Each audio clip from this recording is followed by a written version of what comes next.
Oke,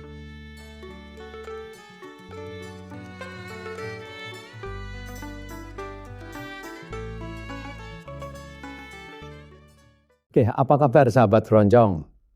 Rasanya semua orang boleh bicara soal keroncong.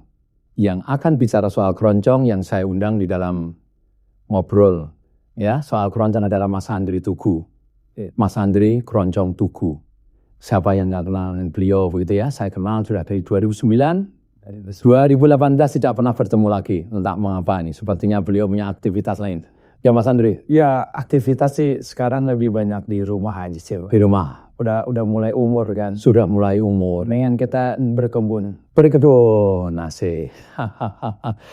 Mas Andri, saya berharap wali kita ngobrol soal keroncong ini bisa membawa pencerahan bagi teman-teman. Karena apa? Semua orang boleh mengungkapkan keroncong itu seperti apa dan apa persepsi mereka. Nah, saya lihat dari teman-teman keroncong, masing-masing memiliki kegelisahan sendiri. Apa yang dia gelisahkan soal keroncong. Tentu saja itu sebetulnya harapan baik. Karena kalau orang gelisah, pastinya habis itu dia akan bergerak. Menurut Mas Andri apa yang digelisahkan soal keroncong tadi? Kalau kegelisahan kami di Tugu sebenarnya ini loh Pak. Kesempatan untuk tampil, untuk mengangkat taraf hidup seniman keroncong itu yang agak sulit sekali. Karena apa? Kita bisa melihat pemain-pemain keroncong secara umum itu kehidupannya itu enggak terlalu baik. Jadi dari pemain Mas Andri, apakah semua itu menekuni keroncong sebagai mata pencarian atau hanya sambilan saja itu? Tidak, Pak. Mereka mempunyai side job sendiri di luar keroncong. Ya kalau mereka berharap dari harus bermain keroncong, tentunya mungkin panggilan keroncong saya 1 bulan berapa kali sih ya Pak? Oke Mas Andri, jadi kalau kita melihat kan ini masalah di keroncong ada kesempatan untuk tampil ya. Karena disitulah akan mendapatkan apresiasi ya secara material. Betul.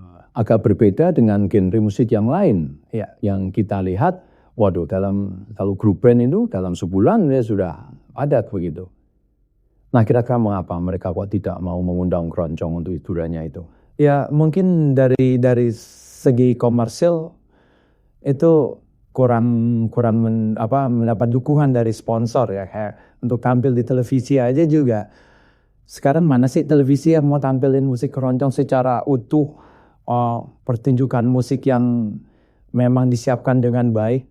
Nah kalau begitu Mas Andri, kalau kita melihat ya saat ini, ya media televisi juga sangat terbatas.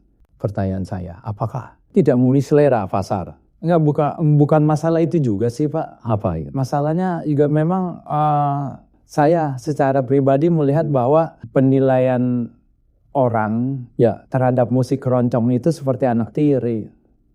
Nah, I.O. maupun perusahaan-perusahaan besar kalau mengundang atau bahkan pemerintah mengundang kita, ada tamu-tamu negara, kenegaraan, kadang hanya taruh di depan untuk mengiringi mereka masuk sebelum acara sambil ngopi. Itu bukan menjadi sentra pertunjukan ya nanti saja. Justru jadi sentra pertunjukan itu penyanyi-penyanyi yang memang duitnya udah nggak ada nomor serinya, bayarannya makin gila-gilaan. Kalau kita musik keroncong hanya ditempatkan seperti itu, kapan mau menjadi tuan rumah di negerinya sendiri? Mas Andri generasi keberapa kalau itu? Saya generasi ke-10 Pak. Ke-10. Nah, sekarang menyiapkan yang 11. Ya 11 dan mungkin sudah mulai ada yang ke-12. Jadi kalau misalnya saya melihat apakah Mas Andri yakin atau tidak dengan warna, dengan karakter dari keroncong Tugu ini tetap akan kesulitan seperti teman-teman yang bermain di keroncong asli atau seperti apa? Kalau karakter memang kita tetap bertahan Pak ya dengan gaya yang seperti itu. Ya mungkin di antara musik keroncong yang lain kami mempunyai warna yang berbeda, ciri yang berbeda.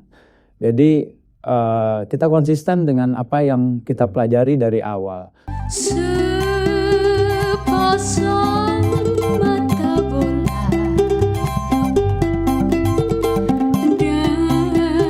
dari balik jendela, sepasang mata bola dari balik jendela. Kalau saya kan belajar musik keroncong sejak tahun 85, tahun 93 saya menerima tongkat estafet yang tidak sengaja. Nah, kok tidak sengaja? Tadinya nggak mau itu gimana? Bukan Pak. Waktu itu kita berdiri tahun 88, papi saya sebagai penasehat, ketuanya itu Bapak Frankie Abrahams. Pas tahun 93 papi saya meninggal, itu nggak kepegang lagi oleh ketua. Nah, saya sampai saat ini juga bukan pimpinan Keroncong Tugu. Saya cuma mengkoordinir teman-teman, tapi ya lumayan bisa 30 tahun. Jadi secara merek ya, brand itu kan Keroncong Tugu sudah memiliki lama. Dan saya rasa baik orang keroncong ataupun non keroncong kalau ditanya apakah pernah mendengar Keroncong Tugu, pasti jawabannya sudah pernah mendengar. Nah, hanya orang kalau kita bicara lebih jauh, sebetulnya apa yang menjadi ciri khas dari Keroncong Tugu dibandingkan dengan keroncong-keroncong asli? Pertama dari sisi alat musiknya, instrumennya. Alat musiknya kita mungkin pada umumnya sama ya, menggunakan biola, cello, gitar, terus kita kontrabas. Kita pakai rebana atau jimbe. Terus kita mempunyai alat sendiri yang namanya macina dan perunga. Jikalau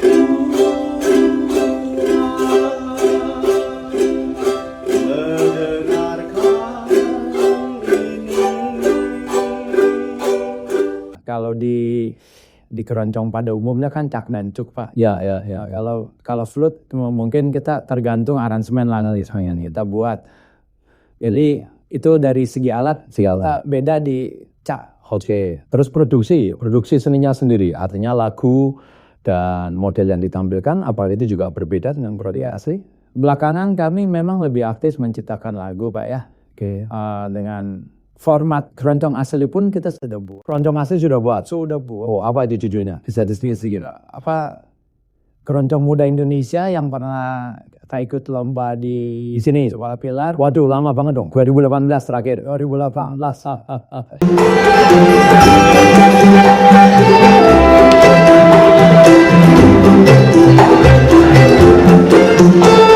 Terakhir dari pertama kali kami mengirim anak-anak didik kami itu untuk ikut lomba, hanya dapat predikat keroncong berkarakter. Sampai akhirnya di lomba yang berikutnya bisa masuk ranking 3 kan capaian yang luar biasa. Karena pada saat itu setelah mendapat keroncong berkarakter, kita mempelajari lagi apa yang harus kita sisipkan di situ ya. Akhirnya semua kita masukkan ankle, double, terulungan, ya kita pelajari. Jadi sekarang ini orang yang katakanlah ya juniornya Mas Andre yang memainkan Keroncong Tugu bisa dipastikan juga bisa memainkan model terulungan ya. Kalau yang sekarang justru pure gaya tugu Pak. Kalau dulu kan ada anak saya yang sekolah di Solo. Jadi gaya terulungan memang dia pelajari selama 3 tahun waktu dia di Solo. Kalau yang sekarang benar-benar ya pure gaya tuguan aja. Saya senang dengan modelnya Keroncong Tugu ini. Saya mengatakan bahwa justru ini adalah keroncong pembebasan. Nah, artinya keroncong pembebasan. Setiap orang di situ memberikan kontribusi sesuai dengan fungsinya masing-masing kayak bebas itu. Sekarang bayangin aja, kok enak banget itu loh, bikin di YouTube dan mendapatkan respon yang baik. Gak punya instrumen melodinya pakai mulut itu.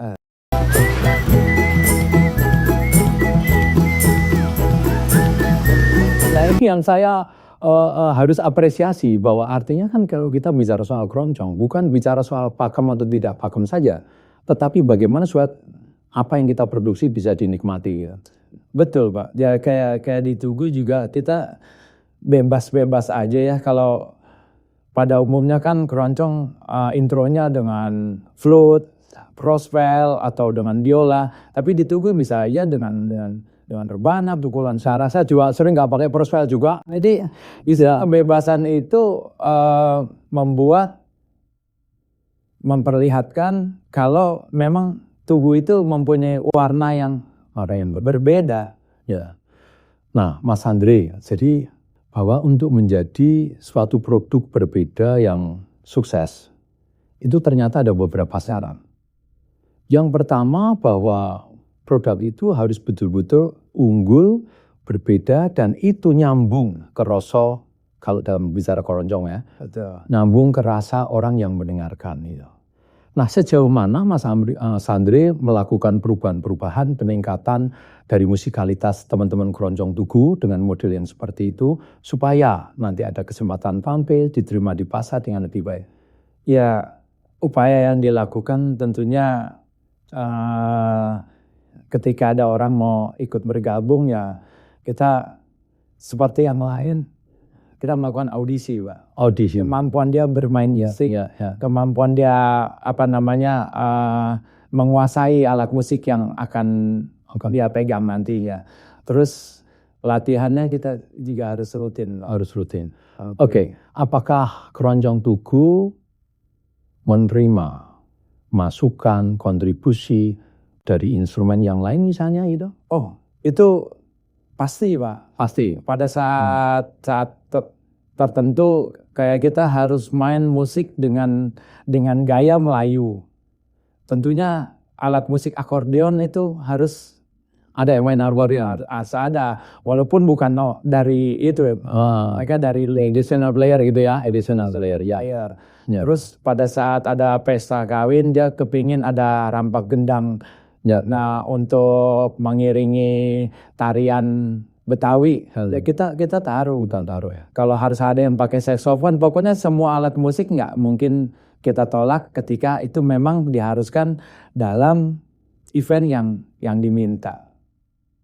Kira-kira setahun dalam depan ini. Iya. Ya, setahun ke depan ini, di tahun 2026 ini. Apa mimpi Mas Andre yang harus diwujudkan di tahun ini? Mimpinya sebenarnya gini Pak, di tahun 2025 kemarin ada beberapa undangan yang harus kita datangi di luar negeri, ke Amerika Selatan, ke Brazil, ke Jerman. Itu semua tertunda karena tidak ada sponsor. Pemerintah daerah khusus DKI itu yang mengundang kemudian nggak menyediakan tiket. Yang mengundang tidak. Kira-kira kan 7-8 orang yang harus berangkat ya. Paling sedikit 8 orang. Kayak kemarin waktu kita National Day untuk pelaksanaan 17 Agustus di Kedutaan Besar Portugal.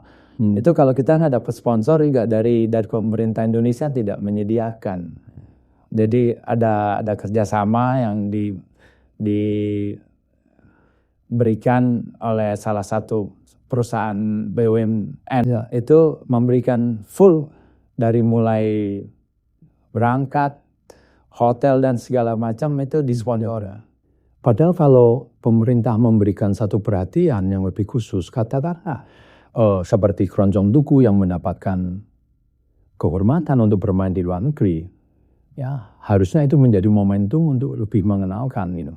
Ya, supaya orang juga nggak salah, oke lah dulu misalnya dari Portugis gitu ya, ada dikaitkan, tapi sekarang sudah menjadi musik Indonesia.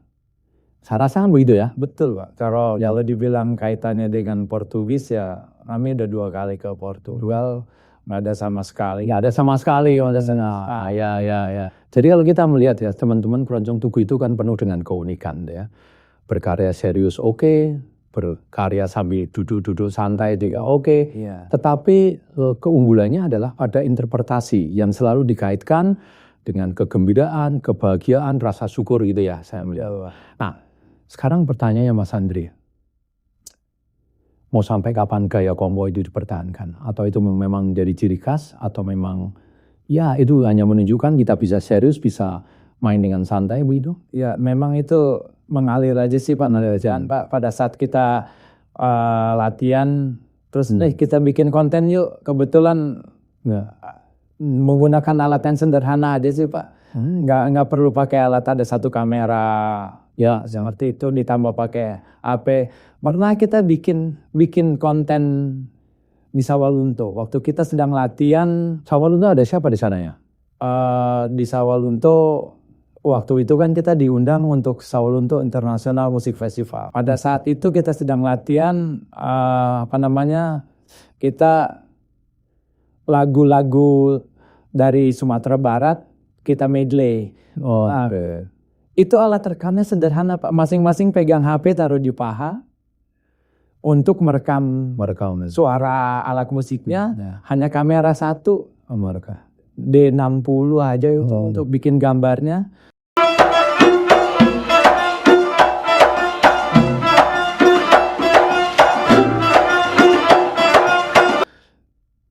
Tapi lumayan lagi santai gitu konten. Ya. Jadi dalam keadaan santai kita bisa buat konten, apalagi serius. Untuk saat ini yang serius masih belum kita buat gitu. Kayak video klip. Kayak di Portugal kita bikin video klip, sederhana juga alatnya Pak. I'm falling in love with you.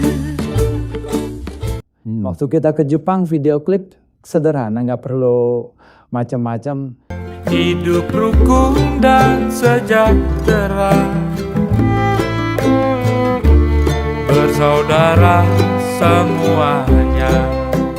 Yang penting kita menunjukkan eksistensi kita, biar masyarakat melihat nih di Tugu masih memainkan musik keroncong, dan masih bisa dilihat produksinya seperti apa gitu. Ya, Mas Andri, ada satu konsep di dalam pemasaran yang menurut saya itu relevan untuk kita menjual produk dengan sukses, yaitu yang namanya customer involvement, ya, atau customer participation, apapun itu bentuknya. Jadi bagaimana kita melibatkan konsumen supaya kita tahu apa yang sebetulnya menjadi keinginan mereka gitu. Dan saya rasa ini teman-teman keroncong semuanya gitu harus secara sadar sekarang ini minta masukan dari genre musik yang lain, dari para pemirsa yang selama ini agak jauh dengan musik keroncong seperti itu. Nah, apakah Keroncong Tugu juga sudah melakukan itu bagaimana melibatkan orang-orang? Kalau Keroncong Tugu ini kan sekarang ini kami memiliki manajemen Pak. Manajemen, ada manajer yang mengatur semua itu. Mereka dia jalan, dia pasarkan dengan cara apapun, ya itu udah kita lepas ke mereka. Jadi teman-teman Keroncong pemainnya hanya memikirkan di mana mereka bermain dengan baik, latihan dan segala macam. Kalau urusan pemasaran ada yang nangani. Oke, nanti kapan-kapan saya juga pengen ngobrol ya, bagaimana memasarkan itu supaya saya begini teman-teman semua. Ketika ruang diskusi mengenai keroncong kita buka di area publik seperti ini kan semua orang bisa mengakses, bisa melihat. Baik orang yang pertama kali kenal keroncong atau setengah kenal keroncong atau orang keroncong itu sendiri. Nah, ada konsekuensi bahwa nanti segala kekuatan dan keterbatasan keroncong akan terekspos. Nah, ini yang kita lakukan sebetulnya. Saya pengen supaya masyarakat yang selama ini belum menjadi customernya keroncong mau terlibat secara seperti itu. Betul. Nah, Mas Andri, sekarang ini kaderisasi bagaimana berjalan? Apakah ada yang grup ke-12 tadi ya saya lihat ya? Sudah ada, udah mulai? Kaderisasi berjalan Pak. Berjalan dengan baik. Kesulitannya apa itu? Kesulitannya semua rata-rata mereka mengenal musik keroncong itu dengan otodidak. Bukan karena mereka sekolah musik. Ya, otodidak. Kita ngajarin benar-benar dari nol. Dia nggak, basicnya kuning cuma bisa main gitar dengan chord G, A, D, C itu aja. ya. Jadinya kita ngajarin untuk saat ini ya dari lingkungan di sekitar rumah. Itu kita sudah belajar mengajarkan mereka bermain musik keroncong di Tugu. Mas kopi dulu. Ini kopinya enak sekali ini pakai ya. Ya. Ini kebetulan ya teman-teman keroncong semuanya. Mulai yang edisi ini ke depan kami membuka kesempatan gratis bagi produk UMKM yang memang mau dipamerkan di sini, dan nanti saya akan jelaskan sepintas dan nanti akan ada nomor yang kita bisa saksikan sehingga produk UMKM pun teman-teman keroncong ya di luar main keroncong yang mau berusaha asal bisa memenuhi syarat soal packagingnya ya, soal nanti kualitasnya kita akan andi itu. Dan yang ini yang ada nih kopi cap gentong. Oh ini wah kopi tubruk. Oh itu coba. Mantap ya. Ini kayaknya ini ada asamnya itu enak banget Pak. Ya, ya mudah-mudahan ya nanti bisa. Ini juga ada produk dari ibu-ibu yang dia bicara soal cake apel ini. Ya silakan nanti. Nah, Mas Andri, kan kalau kita bicara soal produk, sekalipun produk yang sama, nasi padang misalnya, itu mempunyai target pasar yang berbeda-beda. Atas, menengah, bawah, atau kalau kita pertajam lagi, atas yang seperti apa, menengah yang seperti apa, bawah yang seperti apa. Keroncong pun saya rasa juga begitu teman-teman semuanya. Ketika kita memproduksi keroncong asli, dan target market kita itu adalah orang-orang yang berumur, mungkin tepat masuk. Tapi kan kita bicara soal warisan budaya yang harus berlanjut dari generasi ke generasi, harus bisa menampilkan produk-produk sesuai zamannya gitu. Nah, ke depan target marketnya Mas Andi itu yang mana? Target market itu menjadi strategi yang dilakukan oleh manajemen Pak. Mau yang tua, tengah atau muda Kalau itu kita sih berharap sebenarnya semua kalangan bisa masuk. Bisa masuk karena apa? Kalau kita bisa merangkul semua kalangan, bangsa pasarnya kan makin besar Pak. Ya. Kalau target kita hanya di kalangan muda, belum tentu juga menjadi tujuan kita tercapai gitu. Nah ini tantangannya adalah begini, ketika kita satu produk, kita mau menyasar market ya dengan target dari segala umur dan lain sebagainya, maka rancangan produk kita juga yang bisa menyentuh semuanya. Betul. Kalangan seperti itu. Nah apakah itu akan berhasil atau tidak? Kalau dari makanan kita lihat misalnya ya ada tempat makan atau restoran yang itu orang tidak peduli. Mau naik sepeda, mau jalan kaki, naik MRT, bisa beli di situ. Dan saya rasa harapan Mas Andi juga seperti itu ya. Semua kalangan bisa menikmati. Nah kali kita tinggal meramu lagu-lagu yang mereka mau dengar gitu. Yang mau dengar. Kalau kalangan tua, kalau kita kasih lagu yang kekinian, kan nggak ngerti. Sebaliknya juga anak-anak yang kekinian, kalau kita kasih lagu tempo dulu 1-2 yang mereka tahu. Jadi gimana kita meramu pertunjukan itu agar semua kalangan bisa menerima apa yang kita berikan pada saat itu. Kangen juga sih Pak kumpul-kumpul dengan teman-teman keroncong di sekolah Pilar ini. Sudah. Kan ajang silaturahmi. Nah nanti bagi teman-teman yang mau memberikan komentar, saya akan berikan cenderamata ya. Saya pilih ya 5 terbaik nanti. Ya, ketika di tampilan berikut akan kita umumkan siapa yang bisa mendapatkan cenderamata itu. Ya supaya kita ada sambung rasa nih teman-teman semuanya. Ingat sekarang ini masalah keroncong sudah terbuka karena kita diskusi di ruang publik. Betul. Ya, jadi saya berharap kalau ada temannya yang membuat karya jangan dipaidu, jangan dicela. Ayo munculkan karya Anda juga supaya orang-orang bisa menilai karya mana yang bisa terserap ya sesuai dengan segmen masing-masing seperti itu. Nah, terima kasih atas sama-sama semua kehadirannya. Teman-teman semuanya ya semua boleh bicara soal keroncong. Toh pada akhirnya omongan Anda itu apakah memberikan manfaat atau tidak, saya kembalikan kepada Anda sekalian. Yang paling penting adalah ayo kita jaga bersama-sama budaya kita, seni budaya kita. Terlebih keroncong ya. Sampai ketemu lagi di kesempatan berikutnya. Jaga terus keroncong dan seni budaya. Sampai jumpa lagi. Terima kasih. Salam sehat buat semuanya. Terima kasih Pak. Terima kasih Mas Andre.